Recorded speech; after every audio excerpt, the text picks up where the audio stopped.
escuchando la mañanera, que hoy siendo martes se presentó el tema de salud, de cómo vamos con el coronavirus, con el control, con la capacidad hospitalaria, etcétera.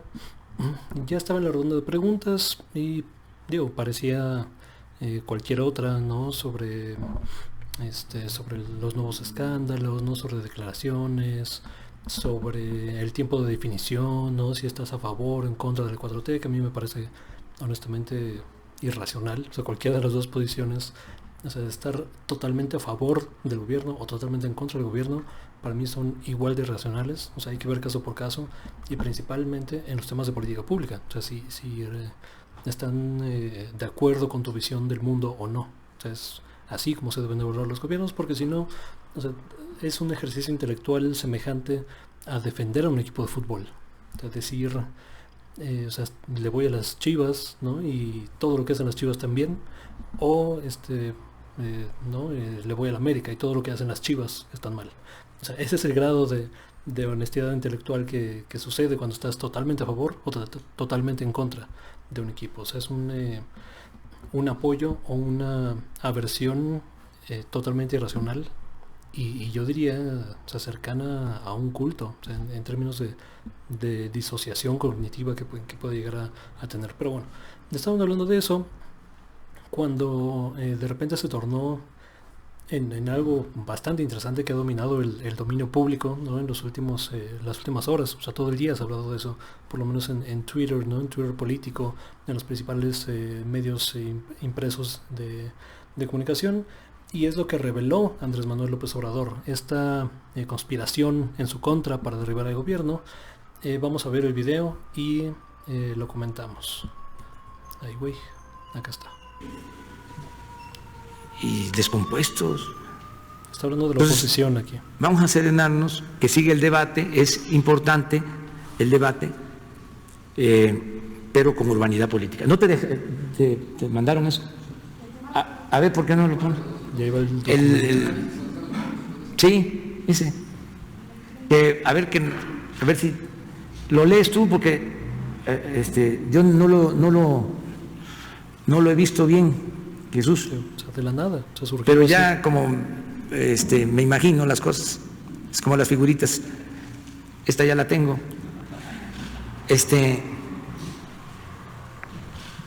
A ver si. Ese. Bueno, este documento es un documento confidencial, se llama Rescatemos a México y el proyecto es Bloque Opositor Amplio. Es un resumen ejecutivo. La siguiente, por favor. El objetivo de este documento es promover el desplazamiento de Morena de la mayoría de la Cámara de Diputados en 2021, revocar el mandato presidencial en 2022. Su diagnóstico es, a un año de las elecciones federales y locales del medio sexenio, el presidente mantiene aceptación arriba del 50% y Morena, aunque ha perdido terreno, se proyecta como la primera fuerza en la Cámara de Diputados y al menos en 10 de las 15 gubernaturas a renovarse en el 2021. El gobierno ha logrado mitigar el impacto económico de la crisis sanitaria del coronavirus, regalando grandes cantidades de dinero al público, de dinero público entre los afectados, a través de los programas sociales. Es dinero sin ninguna utilidad efectiva contra la pobreza, pero con beneficios político-clientelares inmediatos. No obstante lo anterior, es posible desplazar a Morena en las próximas elecciones federales y locales si se aplica desde ahora una estrategia en dos frentes. Por un lado, potenciar las debilidades y limitaciones de Morena como partido en el gobierno, malas administraciones locales, pugnas internas, debilidad organizativa y alejado del presidente de la República. Por otro lado, integrar un bloque opositor amplio, BOA, a la 4T, donde participen PAN, PRI, PRD, MC, partidos emergentes como México Libre, gobernadores, alcaldes de las principales ciudades, grupos empresariales locales, medios de comunicación y comunicadores afines, redes sociales orgánicas y organizaciones de la sociedad civil. Estrategia central: impulsar un bloque opositor amplio para avanzar en dos momentos: ganar la mayoría de la Cámara de Diputados en el 2021, retirar a AMLO de la presidencia de la República en 2022 mediante la revocación de mandato. Su plan de acción es: 1. Acordar con las dirigencias nacionales de PAN, PRI, MC, PRD y organizaciones afines la postulación de candidatos únicos en los distritos electorales federales de mayor rentabilidad. Mediante encuestas, determinar las fortalezas y posibilidades de triunfo de cada partido y promover candidaturas únicas del BOA, ya sea de jure o de facto. Número 2. En los estados gobernados por el PAN, PRI, PRD y MC, acordar con los mandatarios una alianza para apoyar El BOA, tanto en los distritos electorales federales como en los locales, de acuerdo a las posibilidades reales y al peso específico de cada partido. Encargar a las cámaras empresariales locales que apadrinen a los candidatos del bloque opositor con recursos, personal, propaganda, manejo de redes, movilización, organización y capacitación electoral. 4. Cuidar el perfil de los candidatos del bloque opositor, seleccionar jóvenes y mujeres de la sociedad civil con buena fama pública, preparados en temas de políticas públicas, identificados con los valores empresariales del libre mercado, distintos a los políticos profesionales o clientelares de Morena. Apoyarse en egresados del Tecnológico Monterrey, del ITAM, la Universidad Panamericana y la Iberoamericana. 5. Centrar el discurso del bloque opositor en 2 ejes: desempleo o inseguridad. Responsabilizar a la presidencia de AMLO y a la 4T del ahondamiento de estos 2 males del país. 6. Contratación de grupos de redes sociales, influencers y analistas para insistir sobre la destrucción de la economía, de las instituciones democráticas y el autoritarismo político del gobierno de la 4T. 7. Desde ahora, campañas del bloque opositor en medios de comunicación y redes sociales cuestionando los resultados del gobierno, desempleo, pobreza, inseguridad y corrupción. 8. Cabildeo del bloque opositor en Washington, Casablanca y Capitolio para destacar el daño que está haciendo a las inversiones norteamericanas el gobierno de la 4T. Más que compararlo con Venezuela, el bloque opositor debe subrayar la altísima migración masiva de mexicanos hacia Estados Unidos si se profundiza la crisis de desempleo e inseguridad. 9. Replicar esta narrativa en la prensa norteamericana y europea. 10. Campaña de negativos contra Morena, destacar su rijosidad crónica, su divisionismo interno y su incapacidad para gobernar Baja California, Ciudad de México, Chiapas, Morelos, Puebla, Tabasco, Veracruz, así como ciudades importantes. Es tan negativo Morena que hasta AMLO se ha deslindado y distanciado de su propia criatura. Bueno, dice criatura. 11. Promover conferencias presenciales y virtuales de los principales analistas, columnistas y periodistas críticos de la 4T, especialmente de Nexos, Proceso, Reforma, El Universal, Milenio, El Financiero, El Economista. 12. Una vez que inicie el proceso electoral, el discurso del bloque opositor debe martillar 2 tesis. Morena es perfectamente derrotable en las urnas el 6 de junio del 2021. 2. Ganando la mayoría de la Cámara de Diputados, el bloque opositor cerrará la llave del presupuesto a la 4T, bloqueará las reformas legislativas lesivas, habrá un contrapeso real al presidencialismo de AMLO y crecerán potencialmente las posibilidades reales de revocar el mandato presidencial en marzo del 2022. Promotores y actores del bloque opositor: empresarios y asociaciones civiles, Consejo Coordinador Empresarial, Coparmex, Grupo Monterrey, FEMSA, Frena y Consejo Nacional Ciudadano. Sociedad política, bloque de gobernadores anti-4T, 14 estados, hasta el momento Aguascalientes, Baja California, Colima, Chihuahua, Coahuila, Durango, Guanajuato, Jalisco, Nuevo León, Querétaro, Quintana Roo, Tamaulipas, Michoacán y Yucatán.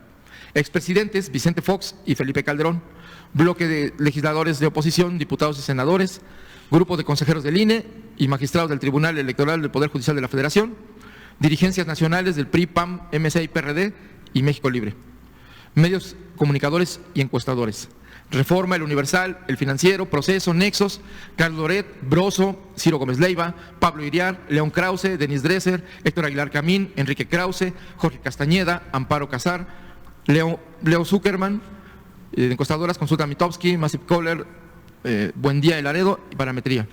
Redes sociales, cuentas asociadas a México Libre, el expresidente Calderón, la R, PAN, Frena, Denis Dresser, Carlos Loret, Fernando Belauzarán y los hashtags, el CACAS y AMLO MX te reclama, Área Internacional, cabildeos anti-4T en Washington, fondos de inversión en Wall Street, corporativos vinculados al TEMEC, prensa extranjera de Estados Unidos y Europa, corresponsales extranjeros en México.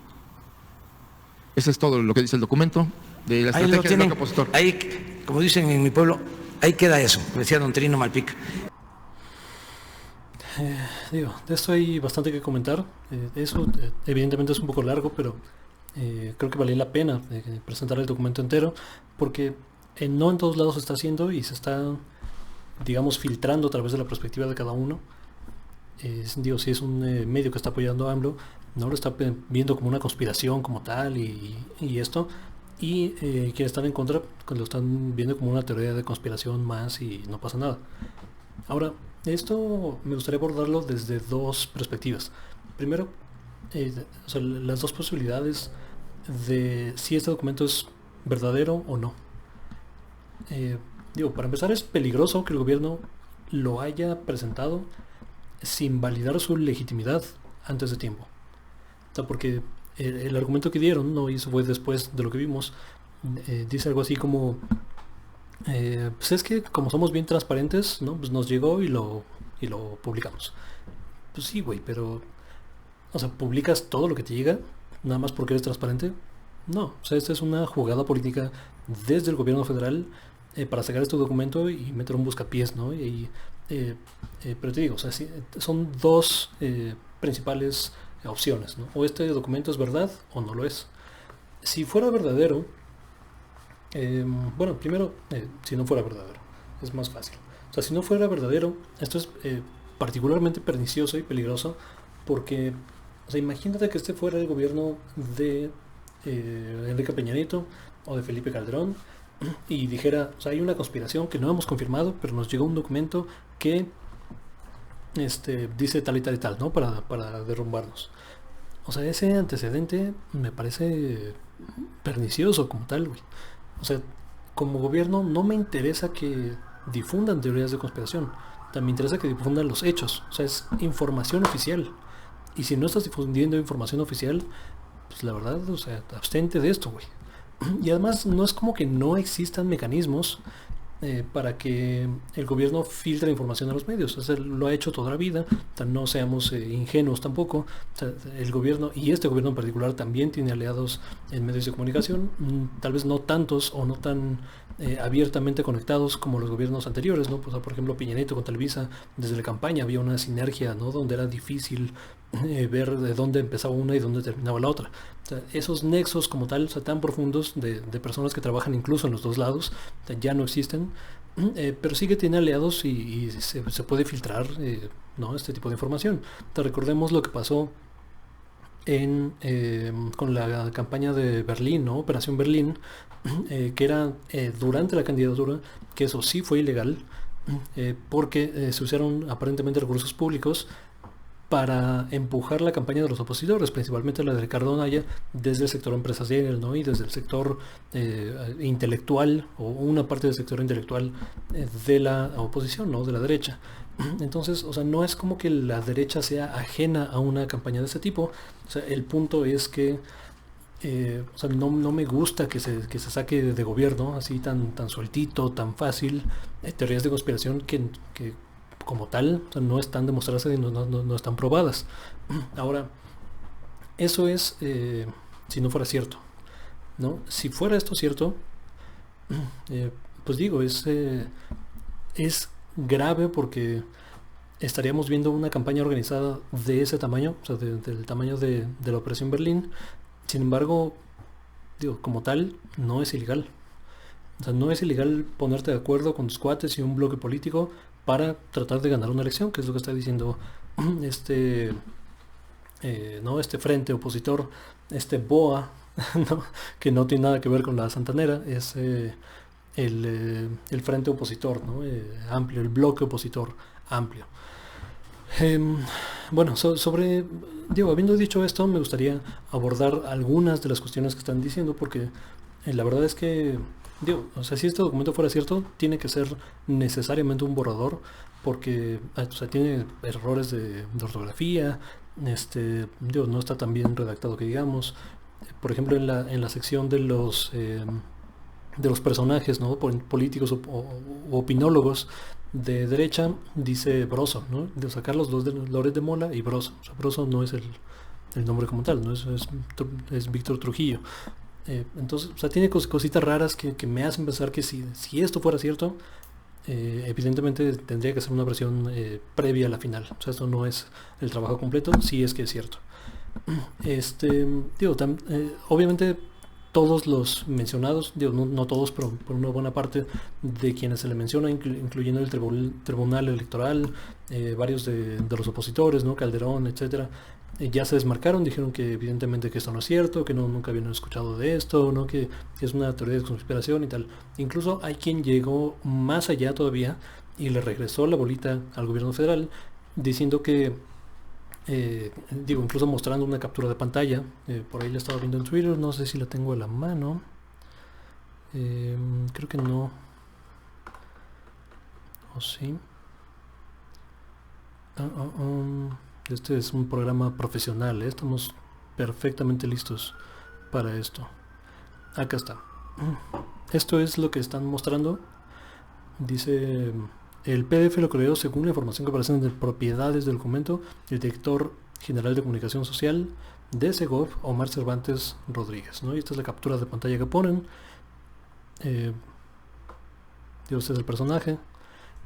Ahora, esta captura de pantalla perfectamente puede ser fabricada, o sea, nada más, o sea, yo la puedo fabricar, ¿no? Si quisiera, pues abro un documento, no lo guardo y le pongo las propiedades quien quiero que aparezca, ¿no? Entonces, tampoco esto se puede dar como noticia, como veracidad, pero creo que es importante ponerle contexto para ver qué respondió la oposición, ¿no? Al respecto.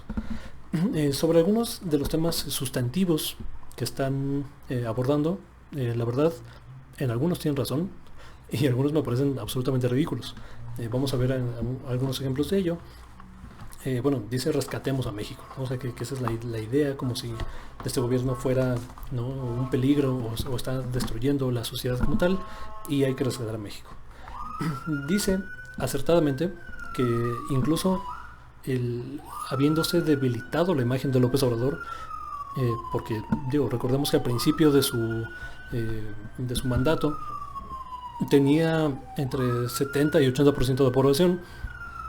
Hoy en día, en medio de la pandemia y en medio de una crisis económica, su aprobación está en 50%, que es lo normal para cualquier presidente en condiciones ¿no?, normales, o sea, sin crisis, sin pandemia, sin nada. O sea, normalmente oscilan entre 40 y 50% de aprobación los ejecutivos. Sigue siendo muy alto para las condiciones en las que estamos. O sea, cualquier otro presidente hoy en día estaría en 25, 30%, tal vez en 19%. O sea, no está fuera de la razón que eso pueda suceder. Sin embargo, López Obrador, incluso en estas condiciones ríspidas, sigue teniendo una altísima aprobación y sigue siendo la primera fuerza política y los principales candidatos para ganar, por lo menos, como bien dice el documento, 10 de las 15 gubernaturas que vienen para el 2021.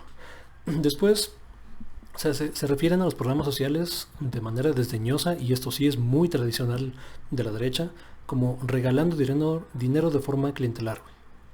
O sea, y eso, o sea, sí, o sea, es ahí donde quiero llevar esta conversación, porque, o sea, los programas sociales y la redistribución de dinero a través de ellos, de los más ricos hacia los más pobres, es de las formas más efectivas que se conocen de política pública para levantar el estatus de vida de las personas. O sea, no hay, o sea, acceso a servicios, sí, o sea, hospitales, salud, ¿no?, escuelas, educación, todo esto. Esa es una forma, y la otra forma es inyección indirecta de capital. O sea, porque esto surge de la idea de que, o sea, si no eres rico es porque no quieres, no porque no trabajas lo suficiente para ser rico, cuando eso es una falacia absoluta. O sea, México es de los países, es el país incluso que más horas trabaja de la OCDE históricamente, o sea, consistentemente. O sea, trabajamos casi el doble de horas incluso que países como Alemania, por ejemplo. Entonces no es que seamos huevones, güey, es que los salarios que nos pagan no son suficientes. O sea, es un problema estructural. Una forma de obviamente el salario mínimo tendría que subir, pero si le subes de sopetón, sí puede haber problemas para la economía, ¿no? Llámese inflación. Pero uno de los mecanismos para empezar a levantar a los demás abajo es a través de programas sociales, y que estos güeyes desdeñosamente se refieren a ellos como regalar dinero. O sea, güey, no estás regalando dinero. O sea, todos aportamos impuestos para justo levantar a quienes menos tienen. O sea, es un programa redistributivo, que así debería ser un sistema fiscal, ¿no? Que incluso, yo ya he hablado de esto en otros videos, yo lo reformaría incluso más allá de lo que tenemos. Otro tema, ¿no? Líderes de opinión, egresados del ITAM, pues sí, ¿no? O sea, no, los de siempre son, no sorprende. Dice, hay que atacar al gobierno en términos de desempleo y de inseguridad, porque la crisis la ha manejado bien. No sé, incluso ahí se reconoce que la crisis de salubridad se ha manejado bien con los recursos que se tenían, e incluso ampliando la capacidad de la capacidad hospitalaria que teníamos. Y sin embargo, claro que se van a perder muchos empleos. Se habla de que se pierdan hasta 1 millón de empleos formales, que esos son los que se cuentan, los que tenemos en gobierno la capacidad, ¿no?, de medir, de cuantificar. Y Dios, si se pierde 1 millón en formales, se perderán por lo menos 2 o 3 veces más en la informalidad. Entonces hay que atacarlo por ahí. Y en temas de inseguridad, o sea que como aquí se ha dicho, ciertamente López Obrador ha seguido la misma teoría, la misma hipótesis de seguridad pública que sus antecesores, ¿no? La militarización del país, seguir con la guerra contra las drogas, sacar al ejército de las calles. Lo que hizo es solamente arreglar los diferentes cuerpos policíacos y meterlos sobre paraguotas, ¿no? Que ahora es la Guardia Nacional. ¿Algo más que se puede comentar de esto? Bueno, claro. Sí, yo por último, el término que se refieren al final que me llama la atención cuando dicen que hay que tomar las riendas del legislativo para cerrarle la llave presupuestal. O sea, en todo esto, ¿no? Si fuera cierto, no hay una sola propuesta de política pública que diga la derecha de pues vamos a implementar esto en lugar de aquello que está aplicando el gobierno. ¿Por qué? Porque no hay. O sea, porque es una oposición, y se ha mencionado aquí, y se ha mencionado en los podcasts, es una oposición reaccionaria, es una oposición destructiva, no es una oposición propositiva, constructiva, que tenga como tal propuestas de política pública que mejoren las condiciones materiales de las personas. O sea, no, es una oposición de no vas a hacer lo que quieres hacer. Ok, y luego, o sea, que sí quieres hacer tú, güey. No sé, pero tú no vas a hacer lo que... O sea, esa es la posición que tenemos, güey. Y es, digo, ellos por lo menos ya se salieron del script, según este documento de Venezuela, pero la oposición sí que se parece más a la oposición de Venezuela. O sea, digo, hay que poner en contexto, digo, no soy absolutamente ningún fan de Maduro, o sea, es un pendejo autoritario que no tendría por qué existir, pero digo, reconozco que es un problema de su gente. O sea, a mí no me interesa derrocar regímenes extranjeros, me preocupa mi país, ¿no? Y como a ellos debería preocuparle su país. Pero para ponerlo en contexto, la oposición de Venezuela tomó posesión del legislativo después de muchísimos años, y digamos, en más de un año de tener la legislatura, propusieron 0 cambios legislativos. O sea, estando un año en el poder legislativo, la oposición propusieron absolutamente nada. O sea, lo que hicieron fue paralizar el legislativo, congelar los recursos para desmantelar el ejecutivo, ¿no? y el judicial en todo caso también. O sea, esa es la posición que tenemos aquí, güey. Es una caricatura de oposición. ¿Cuáles son las propuestas? Salvar a México, no sé, o sea, palabras bonitas. No hay propuestas materiales de política pública. Y bueno, mi conclusión sería, o sea, mientras no lleguen a ese nivel, mientras no propongan cuestiones, o sea, no van a llegar a ningún lado, güey. O sea, digo, obviamente tomemos este documento como reserva, ¿no? En conclusión, el gobierno no tendría por qué difundir información que no es totalmente confirmada, porque el gobierno solamente, en mi opinión, debería transmitir información oficial y no teorías de conspiración. Eso por un lado. Por otro lado, si querían publicarlo, pues bien lo pueden filtrar o se lo pueden pasar, ¿no? Por ahí abajito de la mesa a un medio de comunicación que ellos sí pueden, ¿no? Investigar más y pueden concluir y pueden decidir si quieren publicar este documento como una información filtrada o confirmarla con sus fuentes y robustecer este documento, ¿no? O la veracidad de este documento, que eso sería interesantísimo ver si es correcto o no, si es verdadero o no. Y por último, o sea, tenemos una posición, o sea, totalmente corrupta, sin ideas, sin propuestas y sin formas materiales de mejorar las condiciones de vida de las personas, porque esa no es su ideología. O sea, su ideología es llegar al poder, cooptarlo y servir a una minoría, no a sus cuates. Pero mientras tengamos eso, honestamente no veo cómo le puedan ganar a Morena, incluso con los errores que tiene y que se han mencionado aquí, se seguirán mencionando. Esto es Reporte Crítico. Muchas gracias por ver. Seguiremos atentos a cualquier evento, ¿no? y al desenlace de esta cuestión y de muchas otras. Muchas gracias.